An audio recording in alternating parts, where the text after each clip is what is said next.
you for joining today's CoreNet Cafe with Allegis Group and Price Modern. I'm John Matron with Geico and Chapter Vice President. And before I introduce this morning's guests, I'd like to invite you to join us at the 2021 Tech Symposium next Thursday morning with representatives from Google, IBM, JBG Smith, and more for an expert look into smart cities. The event will kick off at 9:30 a.m. and we'll have an opportunity for networking amongst peers. Now into this morning's cafe, I'd like to introduce Mr. John Scholze, Director of Real Estate for the Allegis Group, Matthew O'Donnell, Corporate Real Estate Manager for Allegis Group, and Don Kamen, Executive Vice President of Price Modern. Allegis Group is one of the largest staffing firms in the world, and Price Modern is one of the largest commercial furniture dealers in the Mid-Atlantic area. And these firms have been partners for more than 20 years. Today's discussion will highlight how long-term partners can fight stagnation and re-energize a program to become complex yet efficient and produce high-performing teams. And just anecdotally, I had the opportunity to spend some time in rehearsal with this group, and I promise you'll laugh a lot. And this group really exemplifies partnership and trust. Otherwise, I'm sure one of them would have been in jail by now. So with that, I'll hand it over to you, Don, to get us going this morning. And thanks again for joining us. Thanks, Jonathan. Yeah, you're not wrong. John, Matt, thanks for joining me on this and participating. I'm sorry this isn't our usual time of meeting, but I'm trying to convince the programs committee that it should be CoreNet Cocktails, not CoreNet Cafe, but for this morning, we'll do it this way.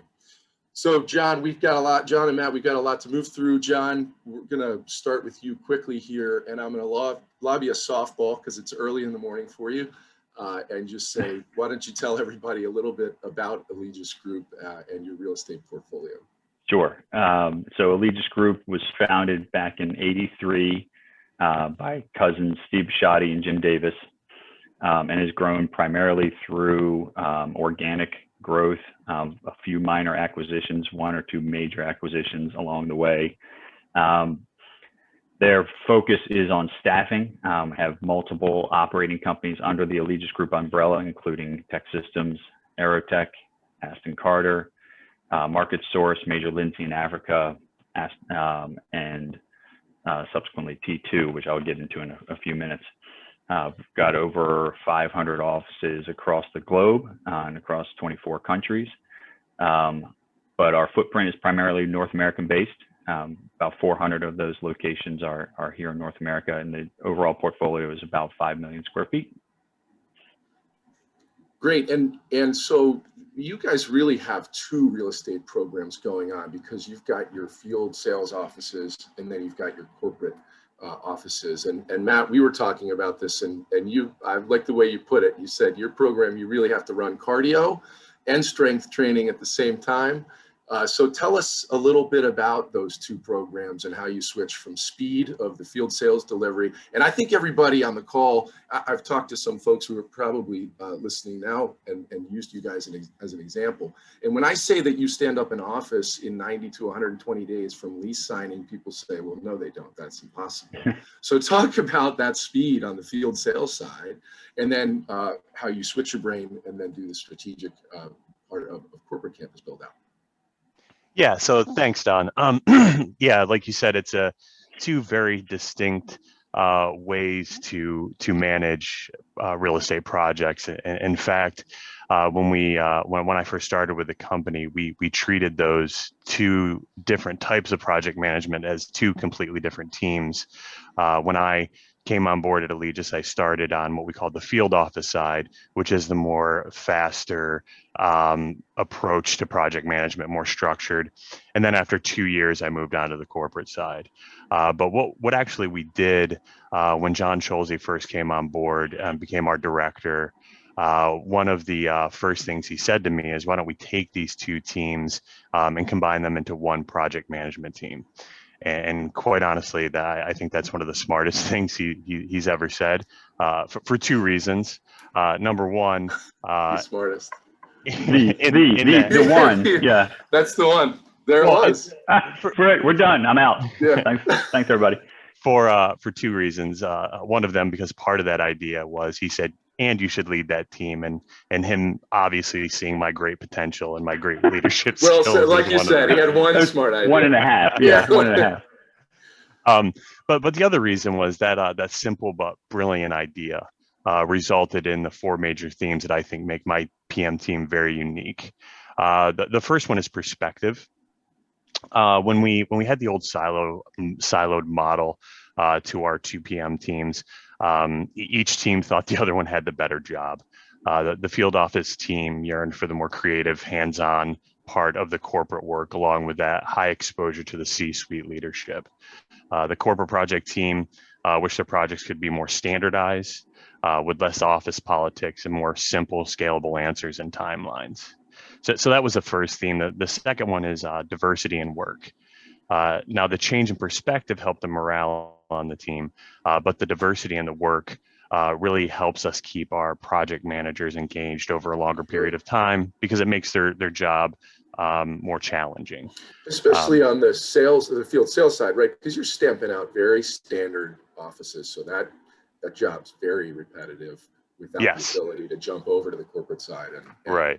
And with the size of our group, it has to be standard, or we would never be able to. Right, exactly. Well, and that standardization is the only thing is keeping Matt and his team keeping their head above water. Yeah. Yep. Right, exactly. And it become, like I said before, when I started on the field office side, after 2 years, I was ready for a change. And that's why that diversity in work is important, because you get to, if there are marathon runners out there that do cardio every day, going back to that analogy, but you can become more well-rounded, and it's easier to have that diversity in the type of work that you're doing. The third theme is opportunity. So working in both of these worlds gives all my project managers exposure to both the C-suite leadership here on our corporate campus, but also the field office leadership. And this increases their ability to expand their professional network and sell their professional brand across our entire organization. The last piece is the least impressive of the 4 themes, but it's just as important, and that's redundancy. Simply put, having a larger team that's trained on both areas of project management allows us to cover the natural gaps that you have, natural employee turnover, vacations, medical leave, et cetera. And you said something as we were building this, and now it's in the title of the webinar today. You use this new combined program to really develop high-performing project managers, and you said something very interesting, which was, in order to develop truly high-performing people and happy people, you have to be willing to let them go. Tell us a little bit about that. Yeah, Don. So my first approach, once John came to me with that brilliant idea of combining the 2 teams and we started building that team, my first approach to recruiting and managing that team was to find people with very direct and relatable experience, and then fight to keep them engaged and happy for as long as possible on the team. And after trying that for a couple of years, I realized that model just didn't work out well. Mainly, it's just because we're a small real estate group in a very large staffing company, and that means there really isn't a straight line career progression for any of these project managers. So I decided to try a different approach. And that approach was recruiting people with really little to no PM experience, but people that had the desire to learn PM work.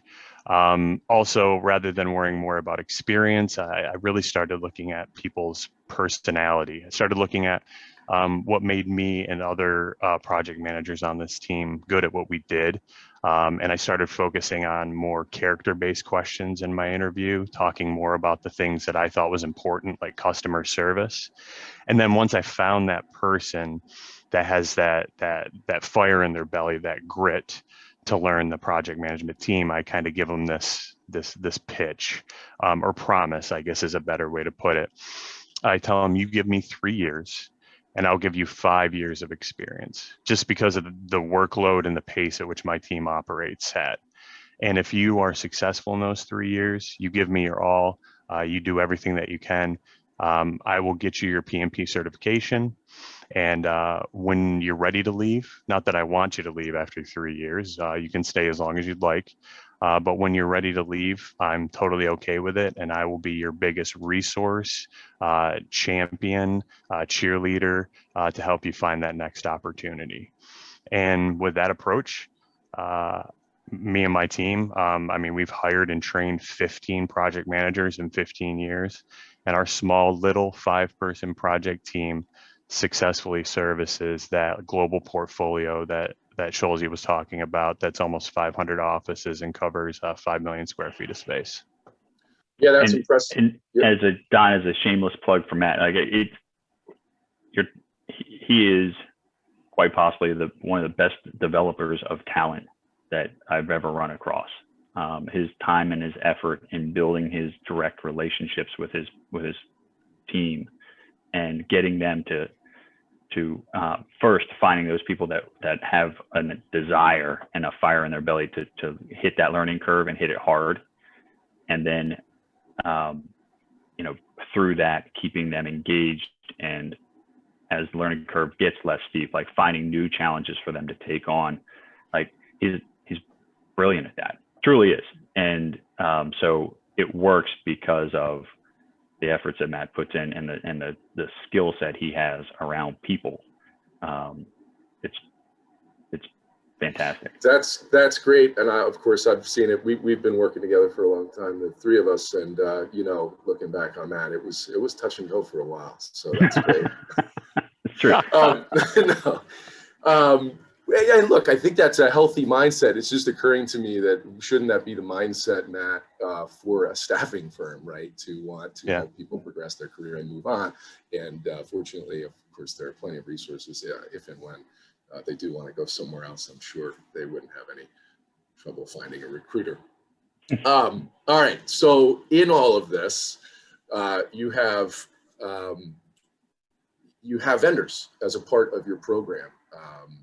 And so, John, I'll throw this back to you. So Matt's got this high-performing team with the project managers. Your vendors, we're one of them. We have to be a part of that team and work seamlessly. I think one thing we do with you that's different is we kind of do what I call staff augmentation, right? Our people are more aligned with you than us at times and sit with you during the day. So tell me about that relationship with your vendors and how that works. So it's interesting, I think most people on the service side, so you've got the end user side and the service side, right? And most people on the service side would say, hey, I'm not a vendor, I'm a strategic partner. And it's a little bit of semantics, but I take it a step further and say, no, you're one of our external team members. So we've got our internal team members. Those are the guys that are getting paychecks from Allegis Group. And we've got our external team members like yourselves that are sitting on site in the FM world, the furniture world, the transaction management world, and they are fully integrated into what we do. We've got some of those external team members that are walking around with Allegis Group assets and emails. That's how integrated that we are in the structure. I came from that background, and what I learned along the way was, if you take a long-term approach to this relationship, everybody's going to win. But it's a change, it's a mindset change, and it's something that you gotta, I think, we have coached through, and sometimes I've had to make some painful decisions and had to move on from certain partners because I couldn't get there.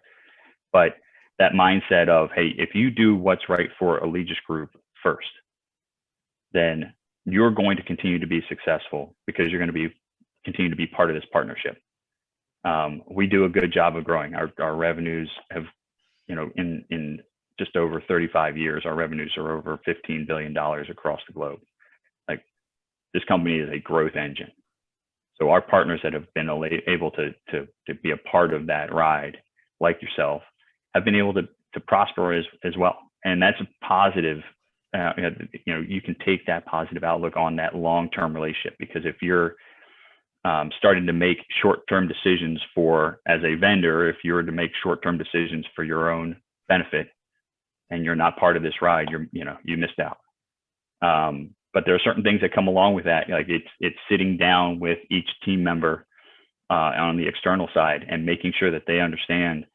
Like, and we have these very direct conversations, and we kind of pull them in and build that relationship from scratch, where we're saying, like, your focus has got to be Allegis Group first. If there is a question between, you know, selling that, you know, in your vernacular, like selling that ottoman that's, you know, made in Italy, when there's one that's made in Michigan that looks just as good and is a third of the price, you're selling us that one from Michigan, right?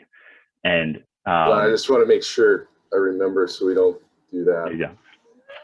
Well, and that's, but that's, you know, and with that conversation comes like what I expect is radical transparency, right? Yes. It's both, and you know, you've seen the brunt, like, you know, both operationally and financially. Like, again, coming from the service provider world, I get everybody's here to prosper, and but what I feel like happens, even in the RFP process, like it becomes you know, each group is sitting on either side of the table, and it becomes a little bit combative, and the distrust even starts through that. And while of course there is some, you know, you've got to trust and verify, and you've got to have some of those exercises, I really think bringing the entire team and the external team members kind of under the tent and building that trust, so that you're saying, okay, I want you to be completely financially transparent with me, because at the end of the day, I expect you to want to make money. Yeah, and go ahead. Yeah, and John had mentioned in the you know, our banter yesterday, and he asked us a question while we were prepping, and he said, how do you guys get along so well? Does it make it difficult to have a hard conversation? And I jokingly said, well, it's easy, just don't make mistakes, and we can continue to laugh and have a good time. But the truth is, everybody makes mistakes. Things go wrong. This is, you know, this is construction. This is a complicated business, and so that transparency, I think, is important. And again, talking about the integration of teams, you know, I've reached out to our team members who have said, no, sorry, I can't do that. We have an all hands meeting today. And I'll look at my calendar and say, wait, what? We don't have an all hands meeting, and realize that they mean Allegis Group. And they're right. And they're at your holiday parties and really a part of the team. And I think that's great. And you guys have Don, a strong culture. Let me hit the operational transparency piece as well. You know, because we literally had an issue, you know, something pop up last week, and as you said, like, there are always bumps in the road. That's why we're here. Like, that's why project management exists, and my team, quite frankly, exists. And what I expect out of that team, and it's fun to see, you know, from a management standpoint, when it does happen. You know, we had an issue come up in the last week and a half, and the team crossed different silos from transaction management, lease administration, project management, come together, figure out, all right, where the hole was. They fixed the hole, and the first thing is, like, everybody raises their hand and is transparent about, hey, this is happening. Hey, I can, you know, everyone took some ownership of the issue across both the internal and external. There was no finger pointing between internal and external and team members. They all took their own, you know, pieces of the ownership. They approached it from a humble place and started working together right away to have it fixed. They came out to a great resolution. And then on the back end, they figured out, all right, how did this happen in the first place? And then plugged the hole in the process. You don't get that if you've created a kind of an adversarial relationship with your vendor. You're not getting that outcome. First thing they're doing is trying to, like, cover it, because they don't want it known that, you know, there was a screw up. And then, you know, you're getting substandard results on the back end because people are, you know, ducking for cover. And finger pointing and all the things. Yeah. And it's such a simple concept, and it's easy to say, and it sounds idealistic. And fortunately, we see it in a lot of our engagements that way, but also see it the other way. You know, it does happen. So, Don, the one thing I wanted to add to all that is the way that we kind of lay this out as we're training people is, it's totally okay to make mistakes. Like John said, that's part of this world. But when a mistake is made, and bad news does not get better with time, right? So as it's not like wine, right? So raise your hand quickly. And the model is, here's what went wrong. Here are the things that we're doing. Here are the options we have to fix it. And here's the process we put in place to make sure that it doesn't happen again. And that very simplistic process we have used time and time again in creating. Easy, not time and time again. Like it's occasionally just time again when necessary. Yes, when necessary. But fear, you can't build a high performing team when fear is involved. You just can't do it. I've seen it. I know I probably haven't mentioned this to you before, Donald, but I was in the Army. Were you really? Yeah, years ago. Yeah. And that is all fear-based. Twice a day. And coming into Allegis, one of the things I liked the most about this was that different approach. I remember saying to my wife early on, I was like, I love this place. They listen to my ideas. And, when my ideas don't turn out, it's not a big deal. We just readjust, try a different approach. So. Yeah, and I think, and we have a little time and we'll look for questions, but I think that also plays into the Allegis Group culture. Your culture is very strong. So I'm going to throw a curveball because we didn't talk about this, but I would love, with the few minutes we have remaining, if you guys could address, you have such a strong culture. Here we are coming out. We said we weren't going to talk about COVID, but I'm going to throw a little bit of it in, because you're a great example. Everybody scatters. You have such a unique and strong culture. How'd that do remotely? How'd that do? Yeah, it's challenging, as I'm sure everybody would say. And I think our group was, had the benefit, quite frankly, of because we're a real estate team and things are still going. Like, we had team members that were, even through it, were still coming in. I would tell you, like,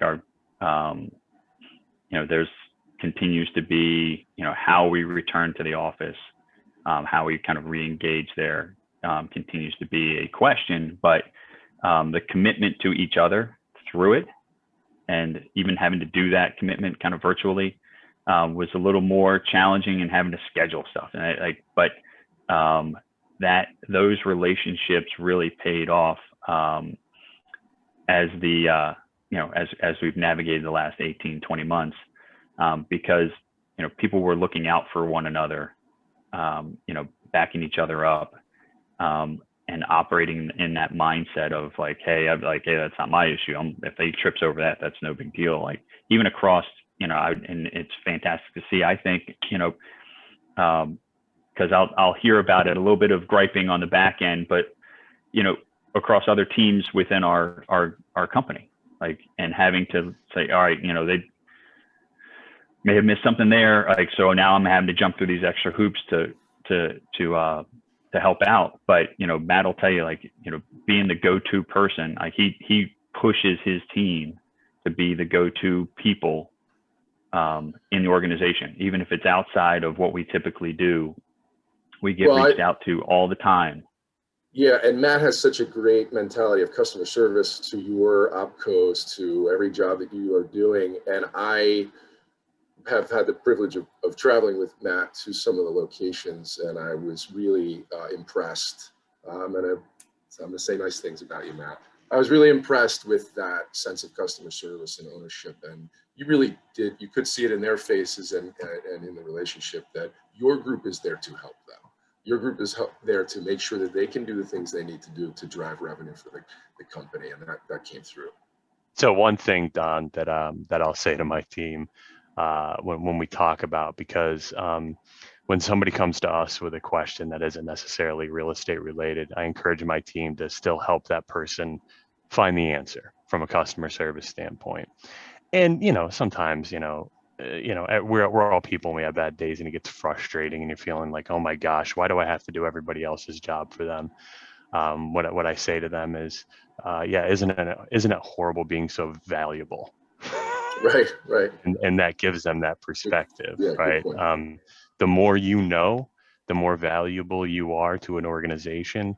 Kind of going back to what I was saying before about being a small real estate team and a large staffing company, if you want to progress your career here, you have to put your hands in different areas and sell your brand across the organization. Doing so will open doors that you didn't know were necessarily there and give you opportunities. And so there's no one's ever, as I tell my team, learning new things and helping people find, the right answer has never gone wrong for me, ever. Yeah, well, So. Well, it's impressive what you both do, what your team does from a scope standpoint and from an attitude standpoint. I appreciate you both coming on and talking about it. And I see John has popped back on screen, which means we are near the end. So I'm going to turn it back. The music over. is playing. Yeah, the music is playing. But so John and Matt, thanks. And John, take it away. Yeah, well, thank you. And Matt, you made me feel bad because I find myself saying a lot, I'm not IT, stop calling. I guess that's not the right approach. But gentlemen, thank you again for carving out the time this morning. It goes fast when you're having fun. Matt and John, I'd love to spend some more time talking to you guys about your approach to standards and setting them up and how often you iterate on them. And if I could, just one question before we close out. I sit in a pretty similar position to you guys, and I'd be interested in what advice or counsel you might have as you go through procurement or an RFP process with vendors to identify the groups that fit that culture and that service level and partnership that you guys focus on so much. I'll answer that in a small piece, John, and then you can take it away if you got a bigger idea. But like with me, again, going back to how I changed my recruiting tactics, I want to know who my account manager is going to be, and I want to just get to know them, right? Because what I've realized is, we'll take Price Modern for an example. The furniture they give us is great furniture, but I could go to 4 other dealers and get similar furniture. The reason that we stay with Price Modern is because of Don and Jen Barry and her team that we work with. They get us. And I talk a lot about when it comes to vendors, like, do they get it or not? And that it is just our culture and how we operate and our high expectations. If I need my vendors or trusted partners, as we call them, I need them available whenever I need them. And not everybody's that way. So I do have high standards and I'm very demanding, but also I'm super reasonable as well. So just getting a feel for those vendors as far as who my account manager is going to be is very important to me. And I will say real quick, when you have financial transparency and operational transparency, then you can really focus on that relationship. Sorry, John. Yeah. No, I think that finding those guys, those team members that are willing to go, have that level of transparency and that level of trust in you as the end user, because it's a leap for them as well, right? To trust that, hey, this is I'm not going to, first time we have a bump in the road, I'm not going to just sell you down the river. We're part of an overall team. That's a big deal. And to Matt's point, it's finding that that right account team, and not just, you have a sales team maybe that comes in and does the pitch and handles the sale, and then, shuffles you over to the kind of day-to-day management team. And to me, that's that will be the last group that we select. We want the expertise that shows up for the initial conversation to be the ones that we keep in the room as we move forward together as in our partnership.